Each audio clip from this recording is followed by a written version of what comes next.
잠깐 기도하고 시작하겠습니다.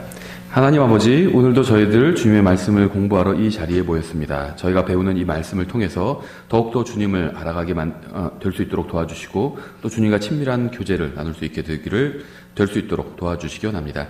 감사드리며 예수님의 이름으로 기도드렸습니다. 아멘. 오늘 저희 계속해서 10장을 간단하게 좀 살펴보도록 하겠습니다. 10장의 주제는요, 한마디로 말한다면 이상한 불입니다. 이상한 불.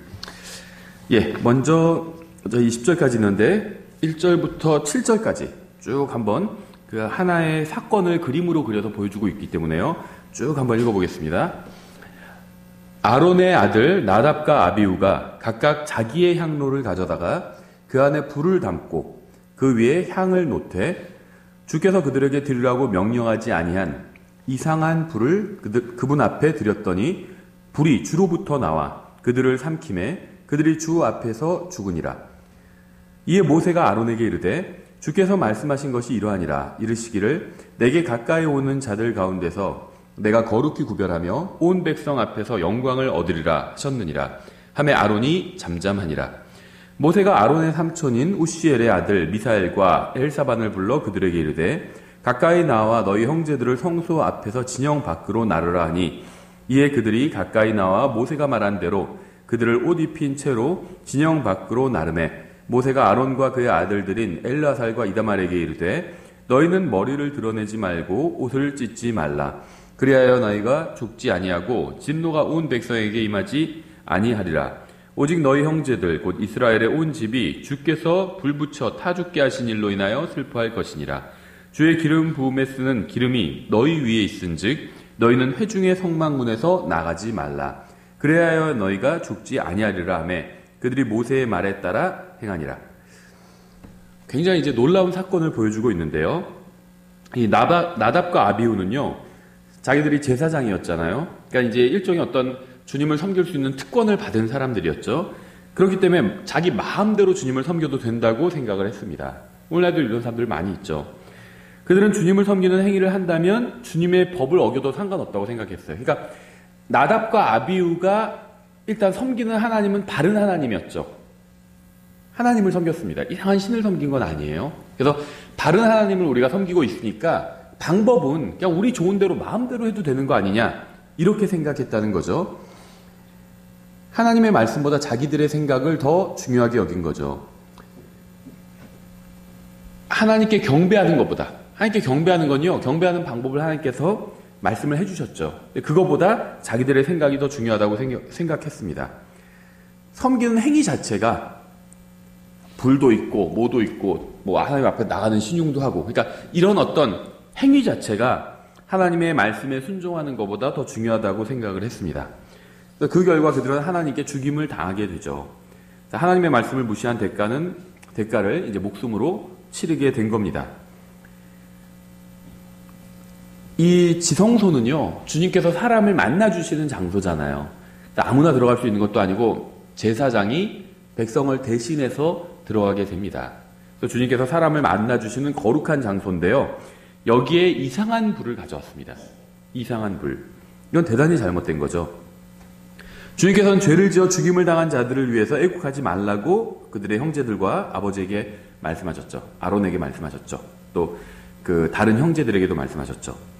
그러니까 아무리 가족이나 사랑하는 사람이라 할지라도요, 하나님의 말씀을 어긴 사람을 위해서 슬퍼하는 것은 주님의 뜻이 아니라는 겁니다. 그래서 가족을 사랑해야 되지만 하나님과 그분의 말씀을 더 사랑해야 된다는 걸 또 가르쳐주고 있어요. 그래서 이 지금 본문은요, 이 레위기 10장은 하나님을 어떻게 대해야 되는지를 말해주고 있습니다. 하나님을 섬기려고 할 땐요, 자기 생각대로 마음대로 섬기면 안 되고 하나님께서 알려주신 하나님의 방법대로 섬겨야 됩니다. 그렇죠? 그리고 아무리 내 사랑하는 가족, 내 아들, 내 형제라 할지라도 항상 하나님을 먼저 선택해야 된다는 걸 보여주고 있습니다. 레위기 1장 7절은 이렇게 되어 있어요. 제사장 아론의 아들들은 제단 위에 불을 두고 불 위에 나무를 가지런히 놓고, 그래서 이제 제단 위에서 불을 어떻게 해야 되는지 이 불에 관한 규정을 두고 있는데요. 주님께서는 제사장들에게 제단 위에 불을 두라고 명령하셨죠. 이 불은요, 영원히 간직해야 되는 그런 불이었습니다.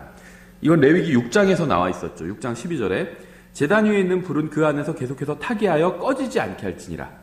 제단 위에 있는 불은요, 계속 꺼지지 않고 태워야 됐습니다. 또 제사장은 아침마다 나무를 그 위에 태우며 또 번제 헌물을 그 위에 가지런히 놓고 화평 헌물에 기름을 그 위에 태울 것이며 불은 제단 위에서 항상 타게 하여 결코 꺼지지 않게 할지니라. 결과적으로 어떻게 됐죠? 꺼졌죠. 오래전에 꺼졌습니다. 이거는 불이 없어졌어요. 그러니까 하나님의 말씀을 다 어겨버린 거죠. 하나님께서는요, 원래 의도하신 건 제단 위의 불이 영원히 꺼지지 않게 하신 것이었습니다. 따라서 제단 위의 불은 다른 어떤 것으로도 대체할 수 없는 불이었어요. 아론은 이 불을 향로 안에 담아두고 그걸 가지고 이제 지성소로 들어가야만 됐죠. 그래야 죽임을 당하지 않을 수 있었습니다. 레위기 16장에 나오는데요. 이건 16장 12절에 주 앞에서 제단에서 불타는 숯이 가득한 향로를 취하여 또 곱게 간 향기로운 향을 두 손에 가득 담아 휘장 안으로 가지고 들어가 주 앞에서 불 위에 그 향을 두어 향의 연기가 증언 위에 있는 긍휼의 자리를 덮게 할지 지성소까지 들어간 거죠. 그리하여 그가 죽지 아니하리라. 그래서 이 제단 위에 불을 영원히 꺼지지 않게 계속 땔감을 넣어야 되는 거죠. 영원히 꺼지지 않게 해놓고 지성소에 들어갈 때는요, 향로에 이 불을 담아서 들어가야 죽임을 당하지 않을 것이다. 이렇게 말씀을 하신 거죠. 그래서 향로에는 제단이 아닌 다른 곳에서는 절대로 불을 가져와서는 안 됩니다. 급하다고 해서 다른 곳에서 갖고 오면 안 되죠. 제단이 아닌 다른 곳에서 불을 가져온 불은요, 뭐 어떤 동기로 가져오든 또 어떤 불을 가져오든 상관없이 모두 이상한 불이라는 겁니다. 그러니까 하나님께서 지정하신 불 외에는 다 이상한 불이라는 거예요. 성경은 이상한 불이라고 말씀하고 있죠. 이 출애굽기 30장에서는요, 제단에 대해서 설명하고 있는데요. 6절부터 이렇게 되어 있습니다. 그 제단을 증언 위에 있는 긍휼의 자리 앞에 곧 증언궤 옆에 있는 휘장 앞에 둘지니 이 긍휼의 자리는 내가 너와 만날 곳이니라. 지성소죠. 긍휼의 자리가 있는 것이. 예전 성경에서 자비석이라고 되어 있었죠. 주님께서 여기서 사람을 만나주시는 거죠. 아론은 아침마다 그 위에 향기로운 향을 태우되 등잔들을 정비하면서 그것 위에 향을 태우고 또 아론은 저녁에 등잔불에 붙일 불을 붙일 때 그것 위에 향을 태울지니 이것은 너희 대대로 주 앞에 드려야 할 영속하는 향이니라. 너희는 그 위에 이상한 향을 드리지 말며. 이미 경고하셨죠. 그러니까 이상한 향과 이상한 불은 둘 다 잘못된 거죠. 둘 다 불을 말하는 겁니다. 왜냐하면 제단 위에 있는 불을요, 향에 담으면 그게 이제 향이 되는 거예요. 향 안에 있는 불을 향이라고 부르고 있죠. 같은 겁니다. 너희는 그 위에 이상한 향을 드리지 말며 태우는 희생물이나 음식 헌물을 드리지 말고 그 위에 음료 헌물을 붓지 말지니라. 아론은 한 해에 한 번 분향 제단의 뿔들 위에서 속죄 죄 헌물의 피로 속죄할지니 곧 그는 너희 대대로 한 해에 한 번 그 제단 위에서 속죄할지니라. 그것은 주께 지극히 거룩하니라. 지금 저희가 이제 레위기를 공부하고 있는데요. 이미 앞에서 출애굽기 30장에서 하신 말씀입니다. 제단 위의 불과 또 그 제단 위의 불에서 불을 퍼서 향을 담고 지성소로 들어가야 됐잖아요. 그것에 대한 규정을 이미 지금 출애굽기 30장에서도 하셨고요. 또 앞에서 레위기 6장에서도 이미 하셨죠. 여러 번에 걸쳐서 이 불에 대한 규정을 주셨고요. 특히 이러한 것들이 주님께 지극히 거룩하다고 말씀하고 있어요. 그러니까 제단 위에 있는 불은요, 이렇게 지극히 거룩한 겁니다. 하나님께서 아주 지극히 거룩하다 이렇게 이미 말씀을 하셨어요.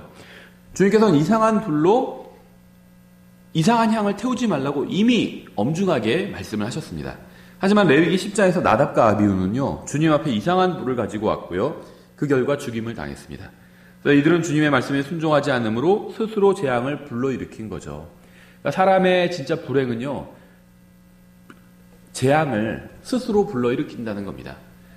자연재해도 있잖아요. 자연재해. 그런데요, 지금 일어나는 많은 재해들이 인재라는 말을 하잖아요.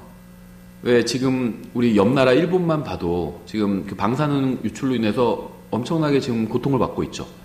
그 국가만 고통을 받는 것이 아니라 방사능을 그냥 또 그 오염된 걸 유출해버리잖아요, 태평양에. 그럼 이게 다 돌아요. 전 세계를 다 돌아버립니다. 그러면 다 같이 고통을 당하게 되는 거죠. 근데 저 예전 기사들을 보면요, 오래전 다른 국가들이 다 경고했어요. 그렇게 하지 말라고. 자신들의 기술력을 믿고 그냥 해버린 겁니다. 근데 뭐 태풍 오고 뭐 쓰나미 오고 해버리니까 그냥 다 부서져 버렸잖아요. 그 방사능이 다 유출돼 버렸잖아요. 인재인 거죠. 인재. 스스로 재앙을 불러일으킨 겁니다. 사람들이 경고했는데도 그 경고를 무시하고 강행해서 인재가 일어난 거죠. 그러니까 사람의 경고를 무시해도 이렇게 큰일이 일어나는데 주님께서 이미 경고하셨죠. 특히 우리 인생에 대해서도 경고하셨잖아요. 예수님 안 믿고 죽으면 지옥에 간다. 그런데 끝까지 안 믿어요. 그건 인재인 겁니다. 인재. 그렇죠. 스스로 재앙을 불러일으킨 거예요. 하나님의 말씀대로 해야만 상급을 주신다고 했는데 자기 멋대로 해놓고 난 이제 상급 많이 받을 것이다 기대했는데 그리스도의 심판서 가니까 하나도 상급 받을 게 없을 수도 있겠죠. 그것도 인재예요. 스스로 재앙을 불러일으킨 겁니다. 그렇게 하지 말라고 하셨잖아요. 하나님 말씀대로 어떻게 섬겨야 되는지, 경배는 어떻게 들어야 되는지, 다른 사람한테 말씀을 또 어떻게 전해야 되는지, 복음을 어떻게 전해야 되는지 성경에 다 나와 있어요. 이걸 전하라. 사도행전에서 그 예들이 다 나와 있고요. 자기 마음대로 해놓고는 왜 난 상급이 하나도 없을까 이렇게 생각한다면 어리석은 거죠. 스스로 재앙을 불러일으킨 겁니다. 이들은 이상한 불을 가져오고요. 주님의 말씀대로 하지 않으면 주님께서 어떻게 반응하시는지 시험해 본 거예요. 그럴 때가 있죠. 이 나답과 아비후는요, 지금 처음으로 이제 주님 앞에 이 향을 가지고 나아가는 자리였잖아요. 이전에는 이런 게 없었거든요. 출애굽께서 규정만 주셨고요. 실제 이제 레위기 10장에서 지금 처음으로 이제 주님께서 주신 규정대로 해보는 거거든요. 근데 이 사람들이요, 시험을 해본 거예요, 하나님을. 하나님께서 하나님 말씀대로 이렇게 하라고 했는데, 우리가 좀 의도로 있게 우리 생각대로 했을 때 하나님께서 어떻게 반응하시는지 본 겁니다. 그래서 하나님께서도 시범 케이스로 바로 죽이신 거예요. 지금 하나님의 말씀대로 안 한다고 그래서 바로 죽이지 않으시잖아요. 근데 이때는 하나님께서 시범 케이스로 바로 죽이신 겁니다. 굉장히 어리석었던 거죠. 오늘날도 이렇게 주님을 시험하는 사람들이 굉장히 많이 있어요. 그러니까 그건 주님께서 지금은 즉각적으로 심판하지 않으시잖아요. 레위기 10장에서 즉시 심판하셨습니다. 근데 지금은 즉시 심판하지 않으시죠. 그러니까는 뭐 이렇게 해도 별 문제 없네 이러는 겁니다. 그런데요, 즉시 심판받지 않았다고 해서 다 괜찮은 건 아니라는 거죠. 하나님께서 언젠가 심판하실 겁니다. 그래서 비록 이들처럼 즉각적인 벌을 받지는 않을 수 있지만 언젠가 반드시 대가를 치르게 될 거예요. 하나님의 말씀대로 하지 않았던 대가를 치르게 될 겁니다. 그래서 그 영어 속담 중에서도 이런 말이 있어요. 하나님의 맷돌은 천천히 갈아내지만 확실하게 갈아낸다. 이런 말도 있어요. 하나님은 가을에 추수하지 않으신다. 이런 말도 있어요. 그러니까 뭐냐면 내가 무엇을 하나님 말씀대로 잘했던지 아니면 하나님 말씀을 어겼던지 하나님께서 즉시 벌을 내리지 않으실 때가 많이 있다는 겁니다. 가을에 추수하시는 분이 아니에요. 내가 올해 잘못했다고 해서 올해 바로 벌을 주시는 분은 아니라는 겁니다. 그러나 반드시 벌을 주신다는 겁니다. 언젠가는. 그 잘못된 행위에 대해서 하나님께서 반드시 책임을 물으신다는 겁니다. 하나님을 시험하는 건 어리석은 행위죠. 이 사람들은 시험했습니다. 하나님을 시험해 봤어요. 하나님 말씀대로 하라고 했는데 그냥 우리 생각대로 하면 어떻게 될까? 즉시 근데 벌을 받았죠. 요한복음 4장 23절 24절 이렇게 되어 있습니다. 그러나 참되게 경배하는 자들이 영과 진리로 아버지께 경배할 때가 오나니 곧 지금이라. 이는 아버지께서 자기에게 그렇게 경배하는 자들을 찾으시기 때문이니라. 하나님께서는요, 자신에게 바르게 경배하는 자들을 찾으십니다. 어떻게 하면 바른 경배일까요? 하나님은 영이시니 그분께 경배하는 자들이 반드시 영과 진리로 그분께 경배할지니라 하시니라. 또 요한복음 17장에서는요, 아버지의 진리로 그들을 거룩히 구별하옵소서. 아버지의 말씀은 진리이니이다. 이렇게 말씀하고 있어요. 주님을 섬기고 주님께 경배드리려는 사람은 반드시 하나님의 말씀대로 해야 됩니다. 영과 진리로 경배드려야 돼요. 자기 마음대로 하면 안 된다는 거죠. 근데 그 진리는 뭐냐 하면 바로 하나님의 말씀입니다. 성경이에요. 하나님의 말씀. 그게 진리죠. 성령님께서는 절대로 자기 생각대로 행하는 사람을 통해서는 일하지 않으십니다. 또 성령님은요, 항상 말씀대로 역사하세요. 말씀을 떠나서는 역사하지 않으십니다. 하나님께서는 항상 말씀에 귀를 기울이고 말씀에 순종하는 사람을 찾고 계십니다. 말씀대로 경배를 드려야 그게 하나님께 바르게 경배 드리는 자고요. 하나님께서는 그런 사람을 찾으신다고 말씀하고 있죠. 요한복음 4장 24절에서요. 하나님께 경배를 드릴 땐 영과 진리로 경배 드려야 된다. 이렇게 말씀하고 있으니까요. 어떤 사람들은 이렇게 얘기합니다. 자기는 영 안에서 경배를 드린다. 이렇게 얘기를 해요. 그런 사람들이 많이 있죠. 근데 문제는요. 그들이 하나님의 말씀인 진리를 거스려 경배를 드린다는 데 있어요. 그러면 그건 영 안에서 드린 게 아닙니다. 말씀대로 드려야 영 안에서도 드릴 수 있는 거예요. 근데 자기는 영 안에서 경배 드린다고 주장해놓고 왜 그런 얘기를 하냐면 그거는 일반적으로 말할 때 좀 애매하기 때문이에요. 명확하지 않죠. 영 안에서 경배 드린다. 그럼 거기에 대해서 뭐라고 누가 하기가 쉽지 않죠. 그러니까 그런 주장을 하는 겁니다. 객관적으로 입증할 수 없는 얘기잖아요. 내가 지금 영 안에서 경배를 드리고 있다. 이런 주장은. 그러니까 그런 주장을 하는 거예요. 근데 문제는 진리 안에서 경배를 드리지는 않는다는 거죠. 만약 우리의 경배가 우리의 생각이나 육신에 따른 것이라면, 육신에 따른 건 별게 아니에요. 내가 원하는 거. 이렇게 말씀을 듣고 하니까 따분해. 말씀 그냥 빼버리고 경배 시간에 춤추고 그냥 노래하고 그런 것만 했으면 좋겠어.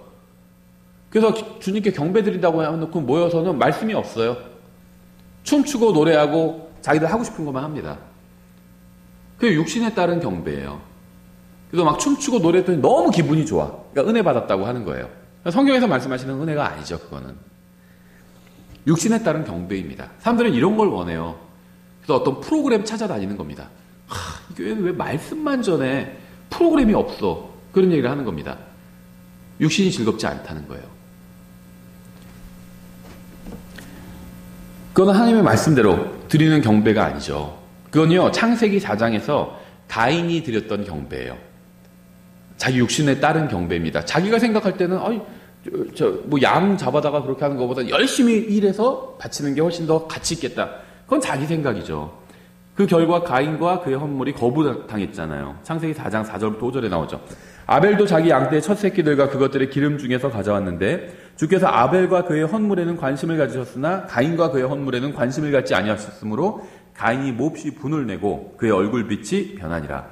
가인은 주님의 말씀이 아닌 자기 생각대로 헌물을 드렸기 때문에 거부당했습니다. 주님의 말씀에 따른 경배가 아닌 것은 모두 이상한 경배예요. 이상한 경배. 그리고 거부당하게 됩니다. 경배의 중심에는 말씀이 있어야 되고요. 그 말씀대로 행함이 있어야 돼요. 그 말씀대로 행하려는 태도가 있어야 되고요. 자세가 있어야 되고요. 또 말씀을 바르게 가르치는 것이 있어야 됩니다. 그래야지 변화될 수 있어요. 고린도전서 3장 15절 이렇게 되어 있죠. 어떤 사람의 일이 불타면 그는 보상의 손실을 당하리라. 그러나 그 자신은 구원을 받되 불에 의해 받은 것 같이 받으리라. 나답과 아비후가 어떻게 됐는지 모릅니다. 죽어서 지옥에 갔는지 아브라함의 부인 낙원에 갔는지 그거는 몰라요. 일반적으로는 지옥에 갔다고 해석하겠죠. 저는 그런 해석을 반대하는 건 아닙니다.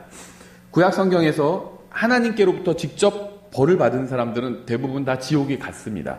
그렇죠. 고라와 그의 무리들도 아예 고라의 경우에 땅이 입을 벌려서 땅속으로 들어갔잖아요. 그러니까 그건 명백하게 지옥으로 갔다 이렇게 볼 수가 있겠죠. 나답과 아비후도요. 그 소돔과 고모라를 하나님께서 심판하실 때 불로 심판하셨잖아요. 유황불로. 하나님이 갖고 계셨던 셋째 하늘에 있던 불이었거든요. 유리바다에 있던 계시록에 보니까 그 유황이 섞인 불이 있다고 유리바다 안에 있다고 말씀하고 있죠. 그것으로 심판하신 건데요. 나답과 아비후도요. 주님께로부터 불이 나왔다고 말씀하고 있잖아요. 그 불로 심판을 받은 겁니다. 아마도 지옥에 갔을 거라고 구원받지 못했을 거라고 해석하는 게 자연스럽겠죠. 명확히 성경에선 어떤 말은 없어요. 나다답과 아비후는 지옥에 갔다 이런 말은 없습니다. 그런데 그렇게 보는 게 자연스럽겠죠. 근데 만약에 그렇지 않고 나답과 아비후가 구원받았다면 아마 주님 앞에서 어떤 보상을 받지는 못할 겁니다. 왜냐하면 주님을 자기 마음대로 섬겼기 때문에. 그렇죠? 그래서 이 나답과 아비후의 이야기는요. 구약 성도의 어떤 구원에 대한 이런 것들은 우리가 명확히 알 수는 없지만요. 신약의 그리스도인들에게 굉장히 큰 교훈을 줍니다. 구원받았다 할지라도 바른 하나님을 섬긴다 할지라도 바른 모임에서 바른 하나님을 섬겼죠. 바른 교회에 와서요. 바른 성경과 바른 교리를 가르치는 바른 교회에 다니고 있어요. 그리고 바른 하나님을 섬긴다고 할지라도 자기 마음대로 섬기면 하나님 앞에서는 이상한 불인 거고요. 하나님께서는 그거 받지 않으신다는 겁니다. 어떤 사람의 일이 불타면 그는 보상의 손실을 당하리라. 그러나 그 자신은 구원을 받되 불에 의해 받는 것 같이 받으리라. 구원받은 사람이 자기 마음대로 주님을 섬기면요. 보상을 받지 못한다는 겁니다. 구원은 받아요. 하지만 보상은 잃어버리게 됩니다. 하나님께로부터 나온 불이 다 살라버리는 거죠. 하나님께서는 주님의 말씀에 따른 것이 아닌 우리의 생각과 육신에 따른 모든 것을 불로써 태워버리실 겁니다. 한 번 구원받은 사람은 어떤 일이 일어나도 구원을 잃어버리지는 않지만 주님의 말씀대로 살지 않고 행하지 않은 모든 것이 결국 그리스도의 심판석에서 불에 타버리고 말 겁니다. 그 사람이 불타진 않아요. 나단과 아비후는요, 사람이 불탔죠. 그래서 이 사람들은 지옥에 갔을 거라고 보는 게 자연스럽죠. 근데 그리스도의 심판석에서는요, 자기 마음대로 산 그리스도인이 불타진 않습니다. 그리스도인이 우리가 행한 일들이 불타버리는 거죠. 우리 자체가 불타는 건 아니죠. 이렇게 레위기 10장에는요, 최초로 향로를 사용해서 주님께 불을 드린 사람에 관한 기록이 나오는데 이들은 이상한 불을 드렸어요. 불을 드리는 것에 관한 그 기록은, 그러니까 규정은 이전에 출애굽기에도 있었지만 지금 최초로 이 규정대로 이제 실행을 한 것은 레위기 10장에 나온 거죠. 성경에 기록된 최초의 기록이죠. 그런데 이 최초로 주님께서 어떤 방법으로 섬기라고 말씀하신 걸 이제 최초로 실행을 한 건데 엉터리로 실행했다는 거죠. 최초로 실행한 것도 이상한 불을 드렸다는 겁니다. 성경의 기록에 마지막으로 향로에 불을 담아서 드린 사람 이야기가 어디 나오는 줄 아세요? 누가복음 1장에 나와요. 사가랴였죠. 사가랴가요, 하나님 앞에 나갈 때 어떻게 나갔는 줄 알았어요? 불신을 가지고 나갔어요. 최초로 불을 드린 사람은 엉터리로 이상한 불을 드렸죠. 성경 기록에 마지막으로 불을 드린 사람은 불신을 갖고 주님 앞에 나가서 불을 드렸습니다. 사가랴는 물론 심판받지는 않았어요. 사가랴 1장에 누가복음 1장에 나오는데 8절에 마침 사가랴가 자기 계열의 순서대로 하나님 앞에서 제사장 직무를 수행할 때 제사장 직무의 관례에 따라 그가 제비를 뽑아 주의 성전에 들어가 분향하게 되었더라. 지금 이 나답과 아비후가 한 것처럼 분향하는 겁니다. 19절에 천사가 응답하여 그에게 이르되 나는 하나님 앞에서는 가브리엘이라. 이 기쁜 소식을 내게 말하며 내게 보이기 위해 내가 보내어 졌노라. 보라, 내가 내 말들을 믿지 아니하므로. 천사가 하나님의 말씀을 전했죠, 사가랴에게. 근데 사가랴가 믿지 않았습니다. 아들을 낳게 된다는 말씀을 사가랴가 믿지 않았죠. 아브라함과 사라처럼. 그 얘기를 하고 있는 거예요. 그러니까 하나님 앞에 백성을 대신해서 들어간 사람이 천사를 통해서 하나님께서 말씀을 주셨는데 그걸 믿지 않은 겁니다. 그래서 믿지 아니하므로. 그래서 그 벌로 아이가 태어날 때까지 벙어리가 되는 그런 벌을 받았던 거죠. 요즘 벙어리라는 말을 안 쓰죠. 이거 일반적으로 글 쓰기 할 때 이렇게 쓰면은 비판받더라고요. 시각장애인, 청각장애인 그런 식으로 해야 되는데 말 못하는 건 뭐라고 해야 되죠? 기억이 안 나네요. 예. 어쨌든 간에 성경에 기록된 이 하나님 앞에 분향하는 최초의 기록과 마지막 기록이 모두 다 온전치 않았다는 겁니다. 그렇죠? 레위기 9장에서는요, 참된 경배가 있었고요. 주님께서 불로 응답해 주셨어요. 엘리야가 주님 앞에 바르게 나왔을 때 주님께서 불로 응답해 주셨죠. 그래서 이 불은요, 하나님께서 응답하시는 수단이 되기도 하고요, 하나님께서 징계하시는 수단이 되기도 합니다. 9장 24절에 있었죠. 불이 주 앞에서 나와 제단 위에 번제한 물과 기름을 태워버리며 온 백성이 그것을 보고 소리를 지르며 얼굴을 대고 엎드렸더라. 하나님께서 응답해 주셨고요, 바른 경배가 있었던 겁니다. 근데 10장에 들어와서 이상한 경배가 바로 나온 거예요. 주님께서 이상한 경배를 드린 사람을 불로 심판하셨죠. 1절과 2절에 나와 있죠. 예, 아론은요, 아들들이 주님께 죄를 짓고 죽는 것을 보았습니다. 자식 있는 분들은 아실 거예요. 부모 마음이 얼마나 괴로웠겠어요. 정말 끔찍한 일이에요. 자식이 죽는 걸 목격하는 것처럼 끔찍한 건 없을 겁니다. 저도 어떤 그 동영상을 봤는데요. 그 교통 관련된 그런 동영상인데 정말 위험해요. 그 초등학생 아이인데 학교가 끝나고 부모가 이제 아이를 데려왔어요, 엄마가. 근데 엄마가 길 반대편에 있고요. 아이는 이제 끝나고 학교에서 나와서 길 반대편에 있어요. 찻길 반대편에. 1차선 좁은 도로인데 어떻게 해야 되죠? 기다려야 되잖아요. 그렇죠? 아니면 엄마가 갈게 하고 엄마가 가야 되는데 거기서 빨리 와 이러는 거예요, 엄마가. 그러니까 아이는 옆에 상황 안 보잖아요. 엄마가 저기서 오라고 하니까 그냥 길을 가로질러서 뛰어갔는데 바로 차에 치여 죽었어요. 죽지 않은 동영상도 있고 죽은 동영상도 있어요. 그런 사건이 굉장히 많아요. 그래가지고 그 초등학교 1학년이지 그 아이의 동생과 엄마가 자기 아들이 죽는 걸 본 거예요. 자기 아이가 죽는 걸 본 겁니다. 그 앞에서. 그 엄마가 잘못한 거죠, 그거는. 차가 오고 있는데 신호는 그 횡단보도를 기다리라고 해야지 그 빨간불인데 일로 와 그러면 어떡해요. 그럼 애는 빨간불, 파란불 이런 거 상관없이 엄마가 오라고 하니까 바로 뛰어갔죠. 쾅 치어서 죽은 거예요, 애가. 얼마나 끔찍하고 괴로운 일이겠어요. 잘못하긴 했지만, 나답과 아비후가 잘못하긴 했지만 아론은 자신의 아이들이 죽는 걸 봤습니다. 그렇죠? 전능하신 하나님께서는 그의 두 아들을 불로 태워 죽이셨어요. 하지만 울지 말라는 명령을 받았습니다. 애국하지 말라는. 얼마나 괴로웠을까요? 그래서 그 10장 마지막에 그 괴로운 마음이 나와요. 아론의 괴로운 마음이. 겉으로는 하나님께서 울지 말라고 하셨으니까 애곡하지 말라고. 하나님 앞에 죄를 짓고 벌을 받았잖아요. 그러면 하나님을 나도 섬기는 사람이잖아요, 아론이. 울면 안 되는 거였습니다. 왜냐하면 자식보다 하나님을 먼저 둬야 돼요. 하나님을 섬기는 사람은. 울면 안 됐어요. 하지만 마음은 아주 괴로운 마음이었겠죠. 그게 성경에 나와요. 울지 말라는 명령을 받았습니다. 왜냐하면 두 아들을 심판하신 하나님은 여전히 의로우시다는 사실을 그가 믿는다는 것을 세상에 보여주어야 했기 때문이에요. 개인적으로는 두 아들의 죽은 아이들의 아버지였지만 아론이 민족적으로 국가적으로는 대제사장이었어요. 그럼 그 직무가 먼저라는 거죠. 그렇죠. 예전에 저도 학교 다닐 때요, 굉장히 그 훌륭한 교수님이 있었는데 정말 한 번은 이제 수업을 하고 있었는데 주머니에 전화기를 갖고 있었어요, 이 교수님이. 그러다 전화가 온 거예요. 학생들은 잠깐 미안하다고 그러고 나가서 전화를 받은 거예요. 그리고 다시 돌아와서 수업을 다 끝마쳤어요. 퇴원했어요. 그러면서 자기가 수업 시간에 전화를 받은 게 대단히 미안하다. 수업 중간 흐름을 끊어서 대단히 미안하다. 이렇게 사과를 했어요, 학생들한테. 그렇고도 사과 안 하는 교수님들도 많거든요. 그냥 자기 멋대로 하는 교수님들 많아요. 근데 그 사람 굉장히 신사적인 사람이었고 자기가 해야 될 일을 항상 최우선으로 하는 훌륭한 사람이었어요. 굉장히 훌륭한 교수였어요. 그리고 그냥 학생들은 지나갔죠. 교수님이 전화 받을 수도 있겠죠. 그 사과까지 했으니까 교수님이 그냥 지나갔는데 나중에 알고 보니까 그게 어머니가 돌아가셨다는 전화였어요. 그럼 어머니 돌아가셨으면 수업 그만하고 갈 수도 있었잖아요. 그럼 다 이해해줘요, 학생들도. 그렇죠.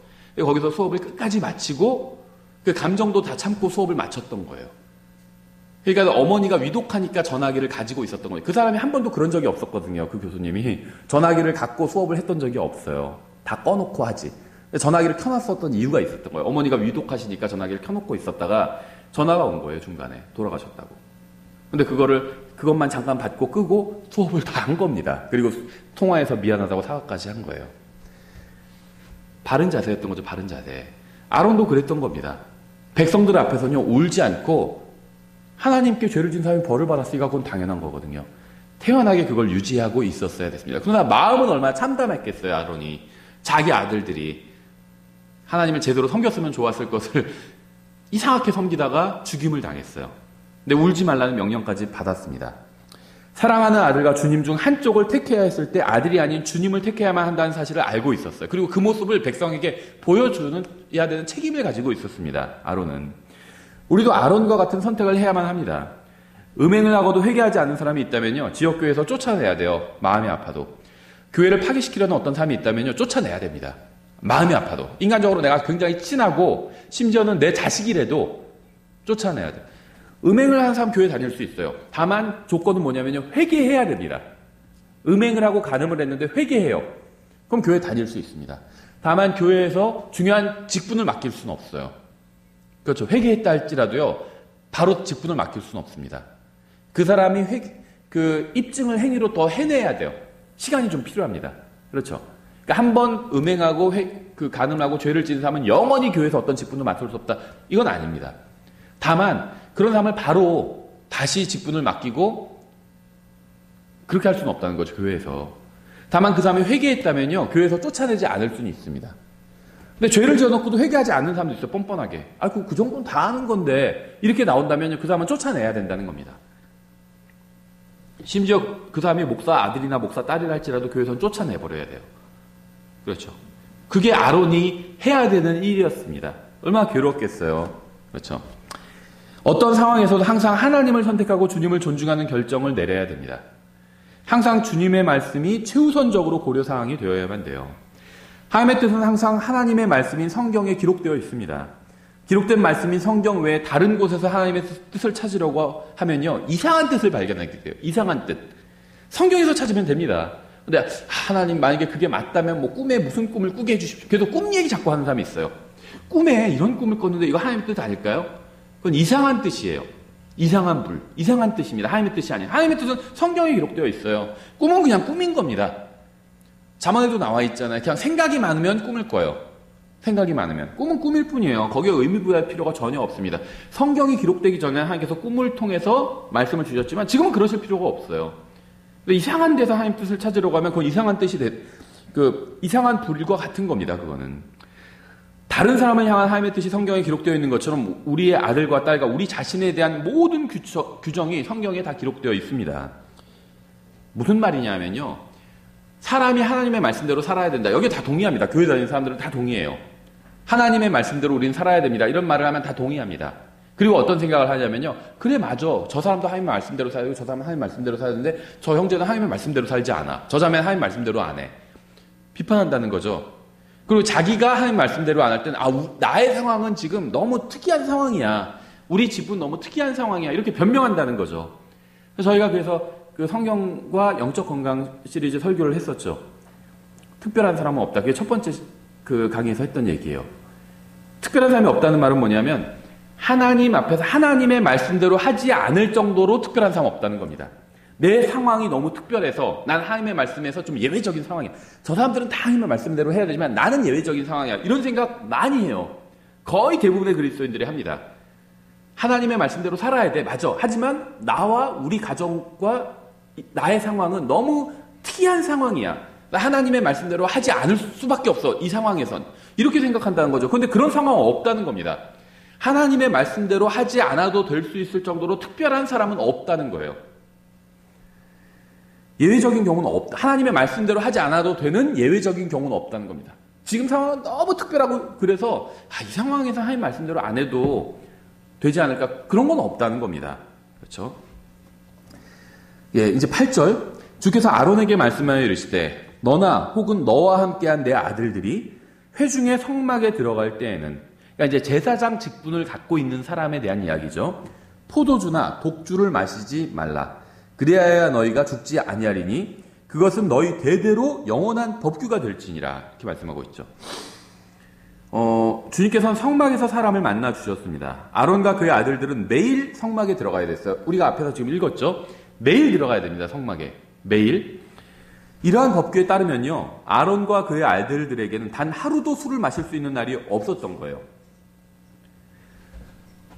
백성을 대신해서 성막에 들어가는 제사장은 포도주나 독주를 마시지 말라고 그랬잖아요. 독한 술만 마시지 말라고 그런 게, 포도주는 독한 술이 아니에요. 포도주도 과일주예요.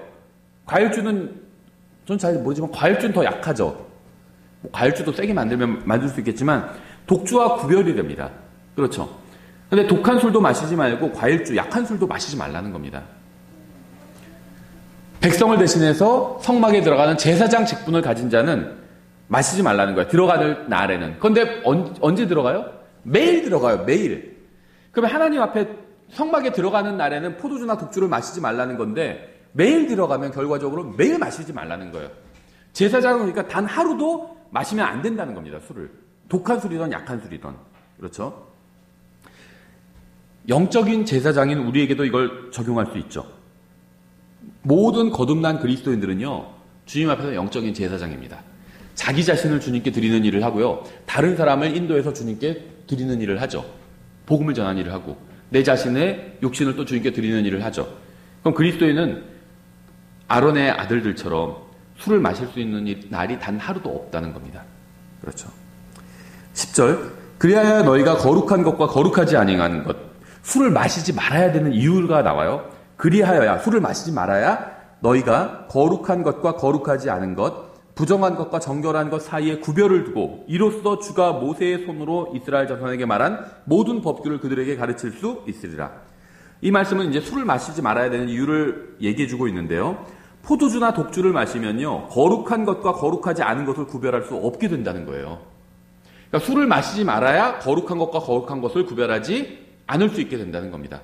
너무나 당연한 얘기하고 있는 거죠. 저희 아이도 이제 제가 아침에 그 큰아이 유치원에 데려다 주면 차에 앉아서 이제 이것저것 막 물어봐요. 자기가 보는 걸 다 물어봅니다. 어떤 아저씨 보니까 가다가 차 운전하면서 담배 피는데 왜 피는 거예요? 물어보고 그래요. 그러니까 아빠는 담배 펴요? 이렇게 물어보고. 아빠는 또 누구 술 마신다고 하는데 아빠는 술 마셔요? 이런 거 물어봐요. 근데 이제 술 안 마시고 왜 안 마시는지를 얘기해줘요. 거룩한 것과 거룩하지 않은 것도 구분을 못해요. 술 안 마시고. 그러잖아요. 술 마시면은 자기 부모도 못 알아본다고 하잖아요. 부모한테도 막 욕하고 덤비는 사람도 있어요. 술 마시고 나서. 헷가닥 해가지고. 그리고 깨고 나선 기억도 못해요. 거룩한 것과 거룩하지 않은 것 구분을 못합니다. 술을 마시면. 그래서 마시지 말라고 한 거예요. 그게 첫 번째 이유고요. 그리스도인은요, 거룩한 것과 거룩하지 않은 것 구분할 수 있어야 돼요. 그래서 거룩한 것을 취해야 됩니다. 선택해야 돼요. 그렇죠. 거룩하지 않은 것은 하지 말아야 됩니다. 그래서 술을 마시면 그 구분하는 기능이 사라져 버린다는 거예요. 그래서 마시지 말라는 게 첫 번째 이유고요. 두 번째 이유는요, 이스라엘 자손에게 말한 모든 법규를 그들에게 가르칠 수 있으리라. 술을 안 마시면 법규를 가르칠 수 있다는 겁니다. 마시면 가르칠 수 없다는 거예요. 그러니까 우리는 모든 그리스도인은요, 하나님의 말씀을 가르쳐야 될 의무를 가지고 있습니다. 목사는 교회에서 성도들에게 가르쳐야 되죠. 부모는 자식들에게 하나님 말씀 가르쳐야 돼요. 난 자식이 없는데 자기 주변에 있는 사람들에게 하나님 말씀을 가르쳐야 됩니다. 예수님이 누군지, 예수님이 어떻게 다시 오시는지 이런 거 가르쳐줘야 돼요. 다 모르는 사람들한테. 예수님 누구신지 모르는 사람한테 예수님 가르쳐줘야 되죠. 하나님의 말씀을 가르쳐줘야 될 의무가 있어요. 근데 술을 마시면 하나님의 말씀을 가르칠 수가 없게 됩니다. 그래서 술을 마시지 말라는 거죠. 이렇게 율법에 따르면요, 포도주나 독주를 마시는 제사장은 백성에게 하나님의 말씀을 가르칠 수 있는 능력을 잃어버리게 됩니다. 그리고 구원받은 모든 그리스도인은 영적인 제사장이라는 사실을 우리가 기억해야 되죠. 계시록 1장 5절에 나오죠. 또 신실한 증인이시요 죽은 자들 중에서 처음 나신 분이시며 땅의 왕들의 통치자이신 예수 그리스도로부터 은혜와 평강이 너에게 있기를 원하노라. 우리를 사랑하사 자신의 피로 우리의 죄들에서 우리를 씻으시고 하나님 곧 자신의 아버지를 위해 우리를 왕과 제사장으로 삼으신 분께, 즉 그분께 영광과 통치가 영원 무궁토록 있기를 원하노라. 우리는 주님의 사랑을 받았고 주님의 피로 씻겼고 제사장이 되었습니다. 베드로전서 2장 9절에도 나오죠. 그러나 너희는 선정된 세대요 왕가의 제사장이요. 왕가 제사장으로 삼으셨다는 걸 다른 말로 하면 왕가의 제사장이라는 거죠. 거룩한 민족이요 특별한 백성이니 이것은 너희를 어둠에서 불러내어 자신의 놀라운 빛으로 들어가게 하신 분께 대한 찬양을 너희가 전하게 하려 하심이라. 따라서 그리스도인은 술을 마시면 안 됩니다. 저는 영적인 제사장으로서 사람들에게 하나님의 말씀을 가르치고 바른 길로 인도하고 거룩한 것과 거룩하지 않은 것을 구분하고 제 자신을 주님께 헌물로 드리고 싶어요. 그렇게 하려면 반드시 술을 마셔선 안 된다는 겁니다. 제사장의 중요한 의무 중 하나는요, 이스라엘 백성에게 하나님의 말씀을 가르치는 거였어요. 그러니까 제사장의 의무는 하나님의 말씀을 사람들에게 가르치는 건데요. 영적인 목사만 제사장이 아니잖아요. 목사는 성경 가르치는 교사예요. 모든 그리스도인이 다 영적인 제사장입니다. 영적인 제사장의 책무는요, 성경을 가르치는 거예요. 제사장의 책무가 성경을 가르치는 것이라는 사실은요, 성경에 반복해서 나옵니다. 신명기 24장 8절. 너는 나병에 대해 조심하여 레위 사람 제사장들이 너에게 가르칠 모든 것에 따라. 제사장들이 가르친다는 거죠. 또 느헤미야 8장 2절. 일곱째 달 초하루에 제사장 에스라가 율법책을 가지고 남자들과 여자들의 회중에 지각이 있어 들을 수 있는 모든 사람 앞에 이르러 문 앞에 거리에서 아침부터 정오까지 남자들과 여자들과 깨달을 수 있는 사람들 앞에서 그 안의 것을 낭독하되 온 백성이 율법책에 귀를 기울였더라. 8절. 이와 같이 그들이 하나님의 율법에서 책에서 명료하게 낭독하고 의미를 알려주어. 이게 성경 가르치는 거예요. 성경을 읽고 그 다음에는 의미를 알려주는 겁니다. 이게 성경 가르치는 거죠. 그들로 하여금 그 낭독하는 것을 깨닫게 하니라. 이게 성경 교사가 할 일이에요. 이게 하나님 앞에 드리는 참된 경배와 예배입니다. 이게 또 성경 공부예요. 이걸 왜 다른 프로그램하고 앞에서 쇼를 하고 춤을 추고 이런 건 이상한 불이에요. 이상한 경배입니다. 예레미야 18장 18절. 그때 그들이 말하기를 오라. 우리가 계략을 꾸며 예레미야를 치자. 율법이 제사장에게서 계략이 지혜로운 자에게서 말씀이 대언자에게서 사라지지 아니하리라. 오라 우리가 혀로 그를 치고 그의 말 중에 어떤 것에도 주의를 기울이지 말자 했더라. 제사장이 율법 가르치는 일을 한다는 걸 말하고 있는 거죠. 또 말라기 2장 7절. 제사장의 입술은 지식을 지켜야 하며 그들은 그의 입에서 율법을 구해야 하나니 그는 만군의 주의 사자니라. 제사장이 해야 될 일이 이거라는 겁니다. 하나님 말씀 가르치는 일이라는 거죠. 다시 레위기 10장 돌아와서 12절에 모세가 아론과 그의 남은 아들들인 엘르아살과 이다말에게 이르되 불로 예비하는 주의 헌물 중에서 남은 음식 헌물은 지극히 거룩하니 그것을 취하여 누룩을 넣지 말고 제단 옆에서 먹으라. 그것은 불로 예비하는 주의 희생물 중에서 내 목과 내 아들들의 몫인즉 너희는 그것을 거룩한 곳에서 먹을지니 내가 그와 같이 명령을 받았느니라. 우리는 진정한 힘과 능력은 주님의 명령에 순종하는 데 있다는 사실을 알아야 됩니다. 주님의 명령에 순종하는 것에서부터 참된 기쁨과 진정한 신앙생활이 시작되는 겁니다. 그래서 주님의 명령이 무엇인지 가르쳐 준 거죠. 이대로 행하라고 가르쳐 준 겁니다. 왜 이런 얘기를 하고 있을까요? 주님의 명령대로 하지 않아서 아들 둘이 죽임을 당했잖아요. 남은 아들 둘에게는 모세가 다시 얘기를 해준 겁니다. 주님의 명령대로 반드시 해야 된다는 걸. 14절 흔드는 가슴과 들어올리는 어깨는 너와 내 아들들과 너와 함께한 내 딸들이 정결한 곳에서 먹을지니 그분께서 그것들을 이스라엘 자손의 화평 헌물의 희생물 중에서 내 목과 내 아들들의 몫으로 주셨느니라. 헌물 중에서 제사장에게 몫을 주셨다는 거죠. 자, 하나님께서는요, 먼저 그런데 이것을 정결한 곳에서 먹으래요. 그러니까 하나님께서는 자신의 자녀들이 정결하기를 원하시는 거죠. 15절 그들이 들어 올리는 어깨와 흔드는 가슴을 불로 예비하는 기름의 헌물과 함께 가져다가 주 앞에서 흔들어 요지 헌물로 삼을지니 주께서 명령하신 대로 영원한 법규에 따라 그것이 너와 내 및 너와 함께한 내 아들들의 것이 되리라. 주님께서 헌물을 제사장의 몫으로 주셨습니다. 구약과 신약 모두요 사역자가 삭을 받는 것은 정당하다고 증언하고 있어요.